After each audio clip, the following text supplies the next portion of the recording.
বাঙালিদের সবচেয়ে পছন্দের খাবার হচ্ছে ডাল ভাত। আর এই ডাল তো সবার ঘরেই থাকে কম বেশি নিয়মিত। আমার ঘরেও কিন্তু ডালটা সবাই পছন্দ করে খেতে। আসসালামু আলাইকুম, সবাই কেমন আছেন? আলহামদুলিল্লাহ আমি ভালো আছি, কিন্তু খুব বেশি একটা ভালো নাই। অনেক জ্বর ঠান্ডা, এর জন্য পেজে উপস্থিত থাকতে পারছি না নিয়মিত। আসলে যার বলে অলস আমি, আমার মতো কিন্তু অনেক আপুরাই আছে যে নিয়মিত পেজে কাজ করতে পারে না। তাদেরকে বলবো প্লিজ অলসতা করবেন না আমার মতো, সবাই কিন্তু পেজে নিয়মিত উপস্থিত থাকবেন। আর সবাই নিয়মিত উপস্থিত থাকলেই কিন্তু কাজ করতে পারবেন আর এগিয়ে যেতে পারবেন খুব তাড়াতাড়ি। তো এখানে হচ্ছে এক চুলায় ডাল বসাইছি আর এক চুলায় হচ্ছে মুরগির মাংস রান্না করতেছি।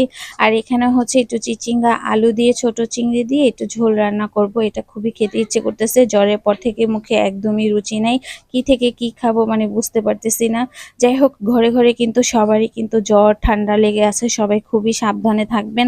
আর এই জ্বরটা কিন্তু অনেক খারাপ, মানুষকে একদম মানে বেশি অসুস্থ করে দিচ্ছে, কারো না কারো আরো বেশি ধরনের সমস্যা হচ্ছে।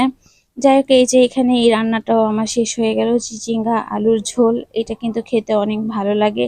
আর চিচিঙ্গা আমার ভাজিটাও অনেক পছন্দ। অনেকে ডিম দিয়ে ভাজি করে, আবার অনেকে ডিম ছাড়াও ভাজি করে।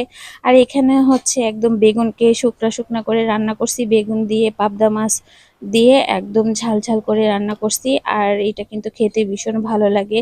আসলে এই রান্নাটা কিন্তু অনেক দারুণ লাগে খেতে। যদি সম্ভব হয় কোনো একদিন আপনাদেরকে রান্নার রেসিপিটা আমি দেখাবো, আপনারাও দেখে খুবই পছন্দ করবেন। তো আজকে এই পর্যন্ত, আল্লাহ হাফেজ।